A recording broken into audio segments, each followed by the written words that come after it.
Welcome to the Salt Podcast. Was I supposed to say that as well? Yeah. It's good to be here, guys. Welcome. Good to be here, Hamish. You haven't been back in a while. Yeah, you haven't invited me back. Yeah. I've been a bit hurt by myself.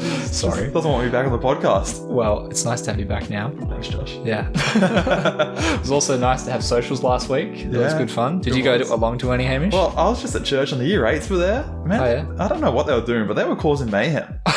Like, the lights are going off. Uh-huh. The ball's been flung around the whole room. They look like they're having fun. So year 8s, let me know if you had fun last night. Let me know you survived. It looked dangerous. Yeah, crazy. What about you, Josh? Sounds good. Yeah, we went, year 9s went to laser tag. We went to Macca's first and filled up and then ran around and churned all the Maccas up inside us.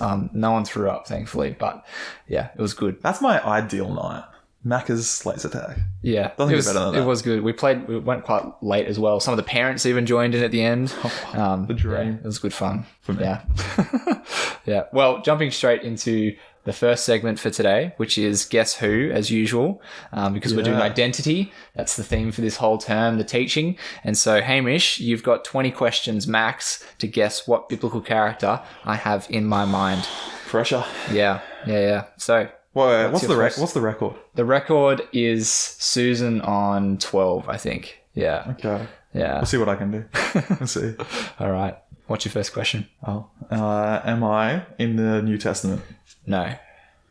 Am I a girl? No. Am I in the Pentateuch? No.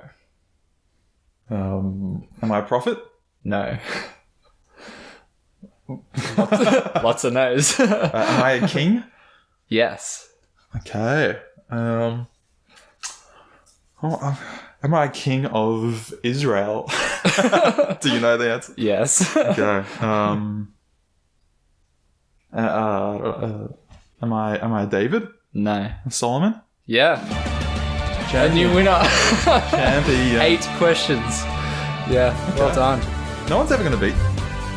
Never. That's literally unbeatable. Literally unbeatable. Yeah. All right, we'll see. We'll give someone Jesus in the future weeks. They'll get it at like 2. Classic picture. We'll see. Anyway, thanks for playing. Well done. Whoever's on the podcast next, that's your new record to beat. Okay. Yeah. Now, Hamish, we are going to look at a certain passage on Friday night. Yeah, we are. Yeah. What passage is that? We're looking at 1 Peter chapter 2, verses 11 and 12. Lovely. Is there any context or anything that would be helpful to know before we read that passage? Peter writes it to a bunch of Christians. Yeah, they're suffering. He wants them to be faithful. And so it's a letter for him to encourage them to be faithful Christians no matter what they're going through. Awesome. So that's the context. How about we read it then? Yeah, let's read it. So it's 1 Peter chapter 2, verse 11 to 12. It says, "Dear friends, I urge you as aliens and strangers in the world to abstain from sinful desires which war against your soul. Live such good lives among the pagans that, though they accuse you of doing wrong, they may see your good deeds and glorify God on the day he visits us." What can we unpack from that there, Hamish? Yeah, so there's kind of 3 big takeaways I'd love you guys to take away from this and from Friday night. So the first one, we've been looking at identity. And this gets at another bit about identity, that we're aliens and strangers. Kind of an odd way to describe us. Odd way, but I think it makes sense because last 2 weeks ago, we're citizens of heaven, and heaven's is our home.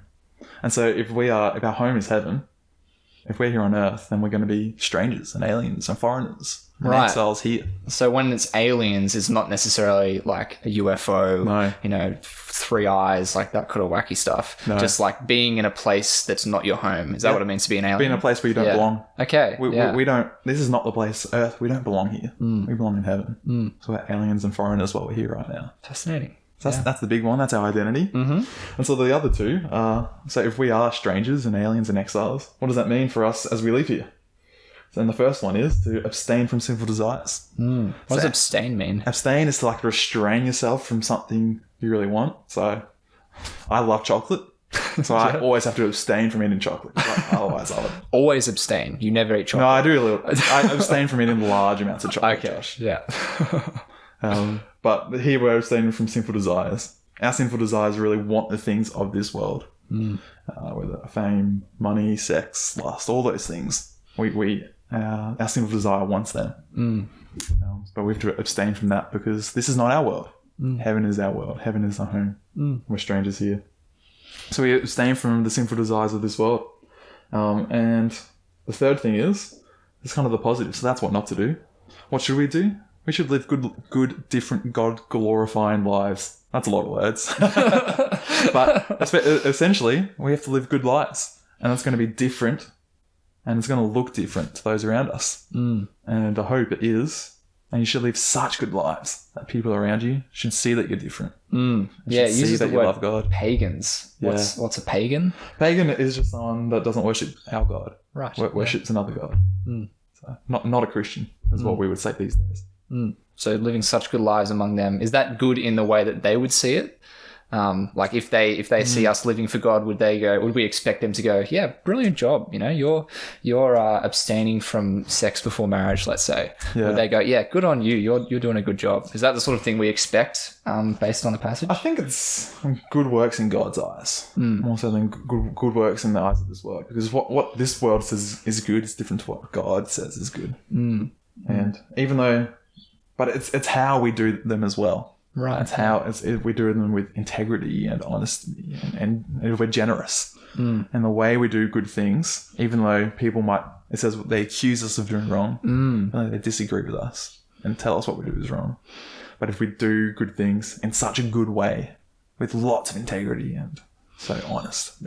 So it's it says they may glorify God on the day that he visits us. So is this like when Jesus comes back, the pagans, the people who don't trust in God, they'll see and realize, oh, actually, these people were doing good things for God, and they'll glorify God in that way. Well, yeah, that's the hope that our good lives can even cause people to realize that there is a God and glorify him. Because I think they have to glorify God as well before he comes back. So they are glorifying him on the day he visits us. Yeah.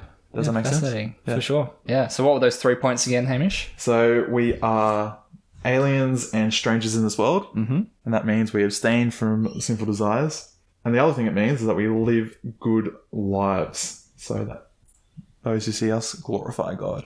Wonderful. Yeah, thanks for that. Looking forward to hearing more from you as you preach on Friday, as well as the other people as well. It's going to be a good night. I'm looking forward to it. Should be good, yeah. The other thing on Friday night is the Friday Challenge, which we're continuing to do. This time, it's not going to be the memory verse, though. We're going to change it up a little bit. Ooh, we're shaking things up here on the Soul Podcast. This is what happens when Hamish crazy, comes on. Josh. He just does whatever he wants.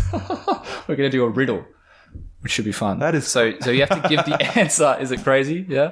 Yeah. It's hard. And so we're going to start off not too difficult, something that hopefully a lot of people can get. But for an example, okay. Hamish. Oh, are you going to put me on the spot here? I am. Oh, yeah. Risky. What are 2 things that you can't eat before breakfast? 2 things. Yeah. That you can't eat before breakfast. Eat before breakfast. Yes. Do you know what breakfast is? Yeah, it's the first meal you have in the morning. Uh-huh. That gives you a bit of a hint. I thought you said this was easy. That's probably your God on the podcast. It was, I searched up riddles for kids. What a stitch up. Wait, give it to me again. What are 2 things you can't eat before breakfast? It's some kind of stupid wordplay going on, isn't it? Not really. You're gonna kick yourself once it's 2 things. Yeah. You can't eat. Yeah, before breakfast. Is it like lunch and dinner? Yeah. That's so embarrassing. Well done. Riddles for kids. Well, there'll be another riddle for kids, and the riddle for this week is, if you don't keep me, I'll break. What am I? Do you know what it is, Mish? Lunch and dinner? I don't know. Lunch and dinner. I'm kicking myself. Well, have a think throughout the week and come on Friday night. If you come over to Hamish after 7:20 and you give him the answer to that riddle, then you will get a massive favourites box. These things are so enormous.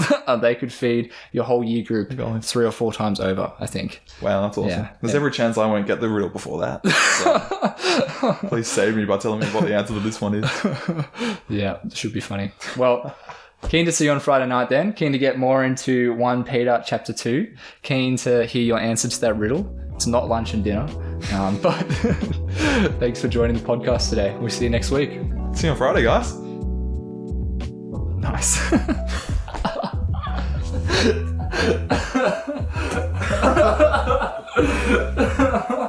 Lunch and dinner.